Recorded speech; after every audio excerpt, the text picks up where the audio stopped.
Assalamualaikum warahmatullahi wabarakatuh. Bismillah, pada kesempatan kali ini, saya Anissa Khairul Amanah dari Prodi Tarjamah kelas 3B akan mempresentasikan mengenai medan makna. Nah, tahu nggak sih medan makna itu apa? Nah, medan makna itu adalah salah satu cabang dari ilmu linguistik, yaitu sintaksis. Nah, sintaksis itu adalah eh, merupakan ilmu yang mengkaji tentang atau mempelajari tentang makna dari suatu arti gitu. Nah, setiap satuan kata di dalam bahasa itu pasti mempunyai makna yang berbeda-beda gitu. Selanjutnya, nah menurut Leher, eh, setiap makna adalah medan makna adalah sekelompok kata yang maknanya berhubungan atau saling berkaitan terhadap arti. Nah, jadi, beberapa kelompok kata itu nantinya maknanya itu saling berhubungan satu sama yang lainnya. Itu disebut dengan medan makna. Selanjutnya, nah, waktu itu kita kan sudah pernah belajar mengenai kosakata. Nah, kosakata itu merupakan satu kata yang mungkin belum tercampur atau bersatu dengan kata lainnya atau disebut dengan kesem. Nah, menurut Leher juga di sini kosakata suatu bahasa dapat dikelompokkan atau diklasifikasi menjadi beberapa butiran leksikal, yang nantinya leksikal itu berhubungan dengan medan konseptual. Nah, medan konseptualnya ini ada ruang makna sama ranah makna. Nah, keduanya itu sama aja sebenarnya, cuma beda konsep saja. Nah, lanjut ke konsep pertama, itu ada ruang makna. Ruang makna adalah beberapa kata nanti dihubungkan menjadi atau berpotensi menghasilkan suatu kata yang lain. Misalkan di sini tuh contohnya ada dog dan man. Nah, jika ada dua kata ini uh, dihubungkan atau berkaitan, maka kata yang timbul dari kedua kata ini ada joy. Bisa jadi dia senang. Laki-laki itu bertemu dengan dog. Bisa jadi dia sadness atau sedih. Yang ketiga itu ada antisipasi atau anticipation. Mungkin sebelumnya dia pernah mengalaminya dan menjadi trauma terhadap dog tersebut. Yang keempat itu ada surprise. Bisa jadi dia terkejut melihat anjing tersebut. Selanjutnya, nah, kalau ranah makna itu uh, disebut dengan area makna, apa ya, untuk digunakan untuk membicarakan suatu hal yang lagi dibicarakan. Nah, contohnya jika misalkan aku bilang warna, pasti yang ada di pikiran benak teman-teman itu pasti ada warna merah, kuning, hitam, biru, dan lain-lain. Atau yang ada di sini nih. Nah, dari satu kata aja itu bisa berpotensi menghasilkan kata-kata lain gitu. Padahal semua kata tadi kayak merah, biru, eh, kuning gitu kan. Itu adalah sekumpulan kata yang itu tuh sama gitu. Suatu medan yang sama, sama-sama warna gitu loh. Contoh lainnya misalkan jika aku menyebutkan planet gitu, pasti yang ada di benak kalian pasti ada Merkurius, Venus, Bumi, dan lainnya. Itu adalah satu kata yang bisa berpotensi terhadap kata-kata lainnya. Lanjutnya.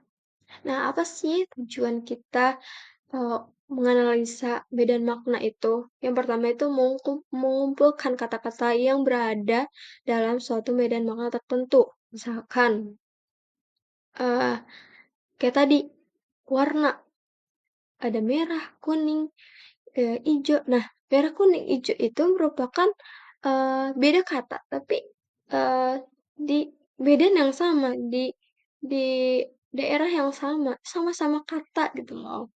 Yang kedua itu Mengungkapkan korelasi antara suatu kata dengan kata lainnya. Kayak misalnya tadi, dog dan man, jika 2 kata itu bertemu atau berkaitan, maka yang timbul bisa jadi dia senang atau sedih atau bahagia atau mungkin terkejut, ketawa. Yang ketiga itu mengungkapkan korelasi kata-kata tersebut dengan kata-kata inti atau istilah umum. Nah, maksudnya di sini tuh kayak jika aku bilang, eee, kuda, sapi, misalkan sama apa ya, domba misalkan.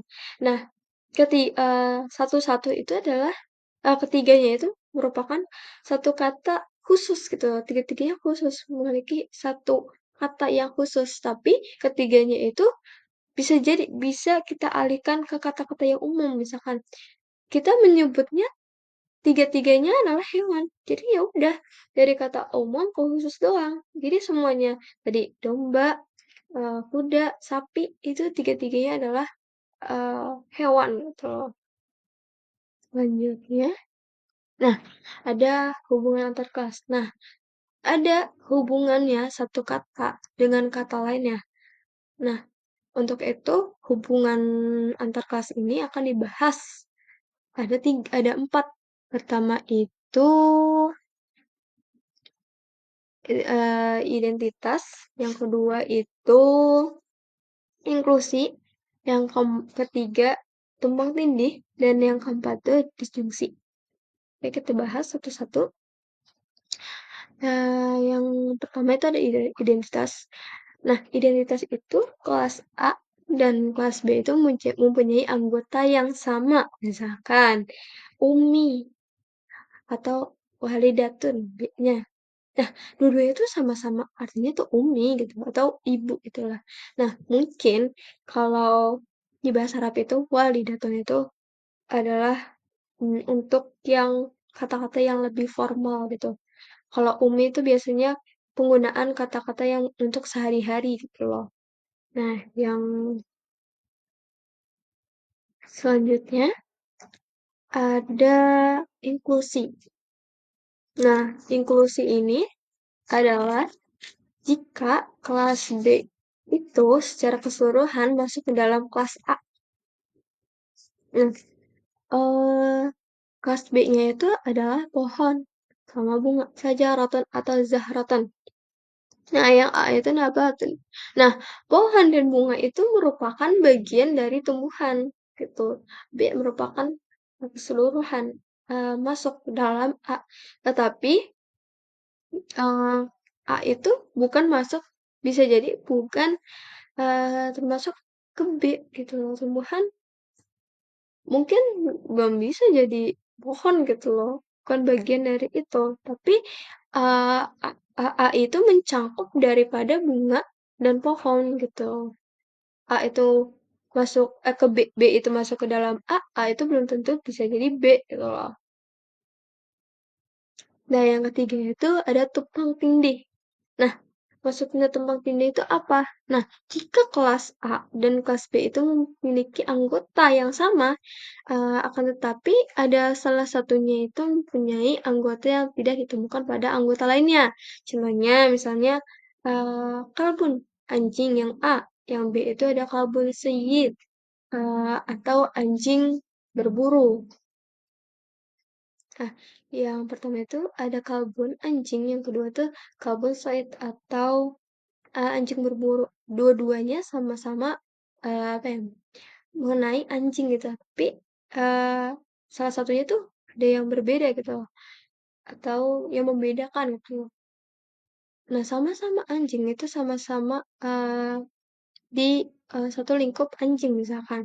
Tapi yang di B itu maksudnya itu anjing yang sedang berburu gitu loh. Dia melakukan aktivitas. Nah, aktivitasnya itu belum atau tidak termasuk di bagian A gitu loh. Makanya itu terjadi tumpang tindih. Selanjutnya itu ada disjungsi. Nah, disjungsi itu dalam KBBI itu artinya bertolak belakang atau kita bisa menggunakan prinsip komplementer. Nah, Saling bertolak belakang itu maksudnya saling melengkapi, tapi bertolak belakang tuh saling melengkapi gitu loh maksudnya. Nah, makanya di sini tuh dipakai. Apa sih maksudnya? Nah, jika kelas A dan B itu tidak mempunyai anggota yang sama, tapi dia sama-sama melengkapi. Contohnya, eee, yang A itu ya BO, menjual, yang B itu yashtari, membeli. Kalau di bahasa Indonesia itu jual, beli, gitu. Atau contoh lainnya tawar, menawar, terus apalagi? Hmm, bolak, balik, tuh namanya disjungsi. Nah, eee, dari semua maksud dari medan makna yang saya bisa simpulkan, medan makna adalah, mmm, secara garis besarnya ya, medan makna itu adalah, daerah kata yang bisa berpotensi untuk menghasilkan atau eee, menemukan atau didapatkan dari beberapa beberapa kata atau ataupun satu kata aja gitu loh. Nah, sekian presentasi dari saya, kurang lebihnya mohon maaf. Eee sekian, terima kasih. Wassalamualaikum warahmatullahi wabarakatuh.